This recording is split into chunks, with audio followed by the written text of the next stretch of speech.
जी, आप कहाँ चले गए थे? आपको आने में बहुत देर लग गई। क्या करूं लाडो, इस तेज बारिश की वजह से मुझे कहीं पर भी अनाज नहीं मिल रहा था। फिर भी मैं दूर जाकर ये थोड़ा अनाज लेकर आया हूँ। इससे बच्चों का थोड़ा पेट भर जाएगा। ये बारिश तो रुकने का नाम ही नहीं ले रही। पिछले 4 दिनों से हमारे जंगल में लगातार तेज बारिश हो रही है। मैंने पूरा घर छान मारा, लेकिन घर में अभी थोड़ा भी अनाज नहीं है। अभी के लिए बच्चों को ये अनाज खाने दो। जब बारिश थोड़ी कम हो जाएगी तब मैं फिर से बाहर जाकर अनाज की खोज करूँगा। बल्लू जो अनाज लेकर आया था, बच्चे उस अनाज को खाने लगे। थोड़ी ही देर में सारा अनाज खत्म हो गया। मम्मी, मुझे और अनाज चाहिए। मुझे बहुत भूख लगी है। हाँ मम्मी, मुझे भी। बल्लू जी, हम तो और 1-2 दिनों तक बिना अनाज खाए रह सकते हैं, लेकिन हमारे बच्चे नहीं रह सकते। मैं एक काम करती हूँ, अभी बाहर जाकर कहीं से अनाज ढूंढकर लेकर आती हूँ। नहीं लाडो, अभी बाहर बहुत तेज बारिश चल रही है। तुम्हें उड़ने में परेशानी होगी, क्योंकि तुम्हारे पंख छोटे हैं और तुम्हारा बच्चों के साथ रहना बहुत जरूरी है। इसलिए मैं ही वापस जाता हूँ। ठीक है बल्लू जी, लेकिन आप ज्यादा दूर मत जाना और घर वापस जल्दी आ जाना। मुझे और बच्चों को अकेले घर में डर लगता है। और हाँ, इस तेज बारिश में शिकारी पंछी शिकार की तलाश में घूमते रहते हैं, इसीलिए आप सतर्क रहना। हाँ लाडो, मैं मेरा ध्यान रखूंगा। चलो, अब मैं चलता हूँ। बल्लू अपने घर से निकल पड़ता है। हे ऊपर वाले, मेरे पति की रक्षा करना। मम्मी, मुझे बहुत डर लग रहा है। डरो मत बेटा, मैं हूँ ना तुम्हारे पास। मम्मी, मुझे बहुत भूख लगी है। लाडो ने घर में फिर से तलाश की। तभी उसे एक डिब्बे में थोड़ा सा अनाज मिल गया। ये लो बच्चों, मुझे डिब्बे में थोड़ा अनाज मिला है। पापा के आने तक आप इसे खा लो। बच्चे अनाज खाने लगे। मम्मी, आप नहीं खाओगी? आप भी हमारे साथ थोड़ा खाओ ना। नहीं बेटा, आप खा लो। मैं पापा के वापस आने के बाद खा लूंगी। बारिश और तूफान इतना तेज था कि उसमें लाडो का घोंसला जोर जोर से हिल रहा था। लेकिन लाडो इस हालात में अपने बच्चों के पास रहने के अलावा और कुछ भी नहीं कर पाई। इस बारिश से बचने के लिए मैं शिकार की तलाश में लगातार 2 दिनों से आसमान के ऊपर उड़ रहा हूँ, लेकिन अभी तक मुझे एक भी शिकार नहीं दिखा। अब मैं बहुत बोर हो गया हूँ। मुझे बहुत जोरों की भूख लगी है। लगता है अब मुझे नीचे जाकर बारिश में भीगना ही पड़ेगा। शायद नीचे मुझे कोई बढ़िया सा शिकार मिल जाए। भजिया गर्मा गरम, भजिया गर्मा गरम, मैं तो खाऊंगी इनको गर्मा गरम। चील आसमान से नीचे आ जाता है और मीनू मौसी के घोंसले के बाजू वाले टहनी पर जाकर बैठ जाता है। चलो, अब मुझे जल्दी से किसी हट्टे कट्टे शिकार की तलाश करनी होगी। अगर मुझे पूरा परिवार मिल गया, जिनमें बच्चे भी शामिल हो, फिर तो मजा ही आ जाएगा। मीनू मौसी खिड़की से शिकारी पंछी को देख लेती है। अरे बाप रे, शिकारी चील, ये भला यहाँ पर क्या कर रहा है? चल मीनू, अब तेरा ऊपर जाने का समय आ गया है। अरे वाह, ये खुशबू कहाँ से आ रही है? अरे बाप रे, बचाओ, मुझे मत मारो। मैं तो एक बूढ़ी चिड़िया हूँ, मुझे मारकर तुम्हें क्या मिलेगा? अरे चुप कर, मैं तुझे नहीं खाऊंगा। मैं तो बस ये खुशबू सुनकर आया था। ये तुम क्या बना रही हो? मैं तो गर्मा गर्म पकोड़े तल रही थी।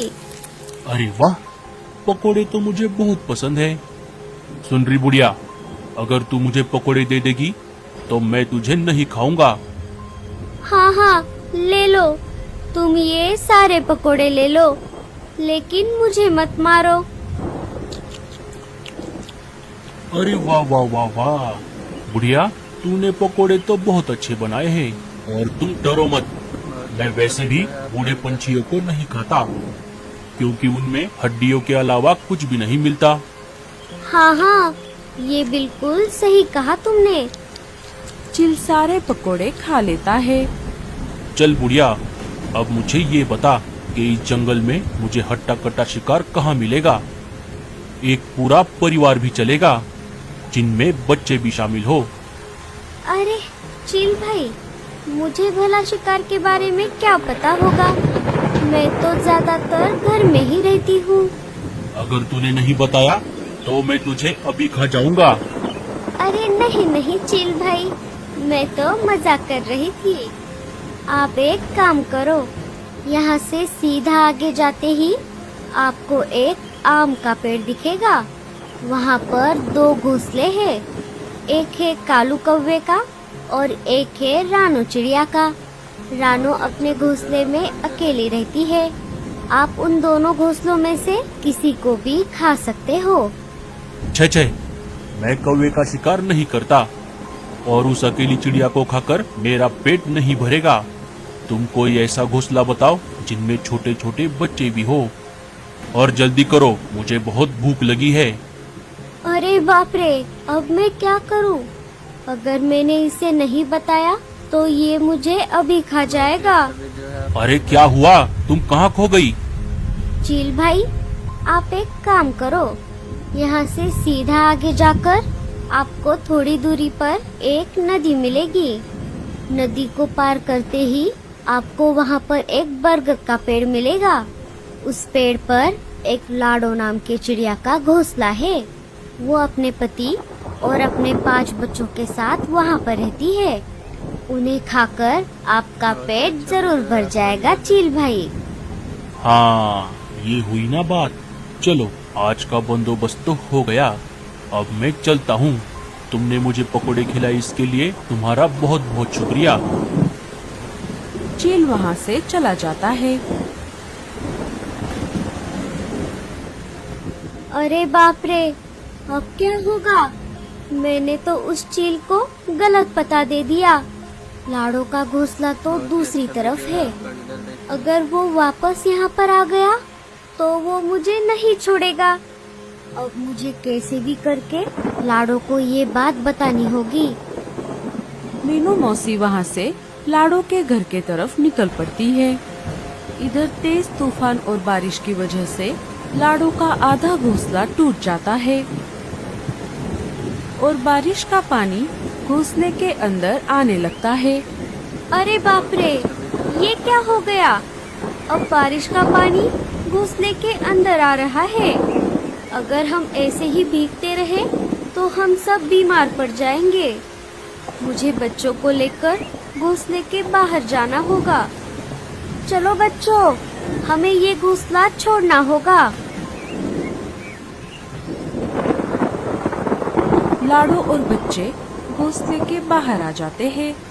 अरे मम्मी, वो देखो, लगता है ये घोंसला नीचे गिरने वाला है। बच्चे के ऐसा कहते ही घोंसला धड़ाम से नीचे गिर जाता है।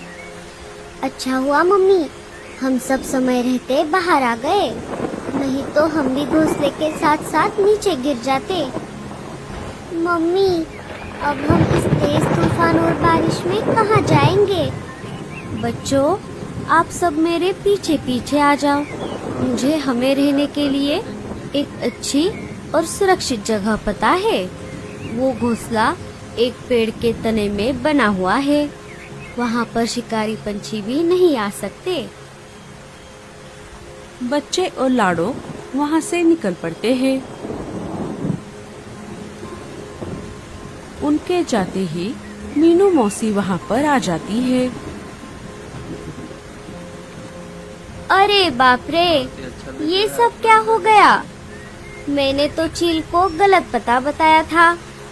लगता है चील ने उन्हें ढूंढ लिया और पकड़कर यहाँ से ले गया। ये सब मेरी वजह से हुआ है। लाडो, बच्चों, बल्लू, मुझे माफ कर दो। अब मेरा भी यहाँ पर रहना ठीक नहीं है। मैं मेरे पुराने घोंसले की तरफ भी नहीं जा सकती। अब मुझे भी कोई दूसरी जगह ढूंढनी होगी। मीनू मौसी भी वहाँ से चली जाती है।